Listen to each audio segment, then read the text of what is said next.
이 시간에는 서울행정법원 판결인데요. 간단한 판결 하나 소개해 드리겠습니다. 고소인이 제출한 휴대전화 디지털 포렌식 조사 결과를 고소인에게도 공개해야 한다는 판결입니다. 고소인이 스스로 검찰에 제출한 휴대전화에 대한 디지털 포렌식 조사 결과는 고소인에게 공개해야 한다는 판결이 나왔습니다.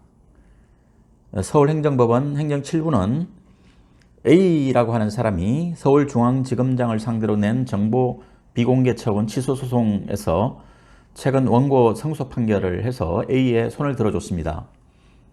A씨는 2016년 9월 B씨로부터 성폭행을 당했다고 고소했지만 검찰은 B씨에게 무혐의 처분을 내렸습니다.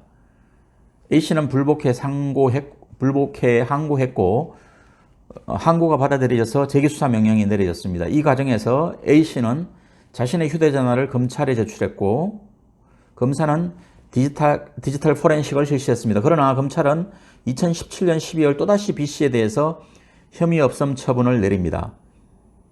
이후 A씨는 올 1월 검찰에 자신이 제출한 휴대전화에 대한 검찰의 포렌식 조사 결과를 알려달라고 검찰에 요청했지만 검찰은 이에 거부했고 A씨는 소송을 내게 된 것입니다.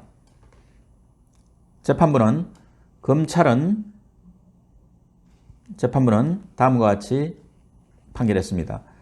검찰은 A씨가 수사 과정에서 임의로 제출한 휴대전화를 포렌식 조사함에 따라 A씨 관련 정보를 취득하게 되었다.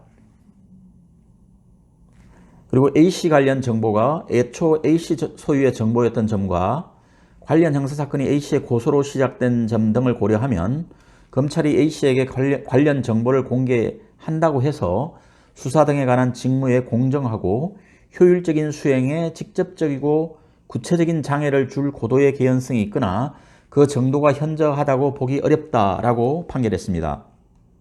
이어 휴대전화 포렌식 정보에는 수사 관련 정보가 기재되어 있기는 하나 기관명, 부서명 등이 간략하게 기재되어 있을 뿐 수사 방법 또는 과정이 기재되어 있지 않아 정보를 공개한다고 해서 수사기관의 직무 수행을 현저히 곤란하게 할 것으로 보이지 않는다라고 설명했습니다. 그러면서 A씨는 관련 형사사건의 고소인으로서 권리 구제를 위해 이 사건 정보의 내용을 알 필요성이 큰 반면 정보 공개로 범죄의 예방이나 정보 수집, 수사 활동 등에 지장이 있을 가능성은 낮다라고 하며 정보 공개에 의해 보호되는 A씨의 알 권리를 보장하는 이익이 더 크다고 판시해서 A의 손을 들어주어 A에게 승소 판결을 내렸던 것입니다.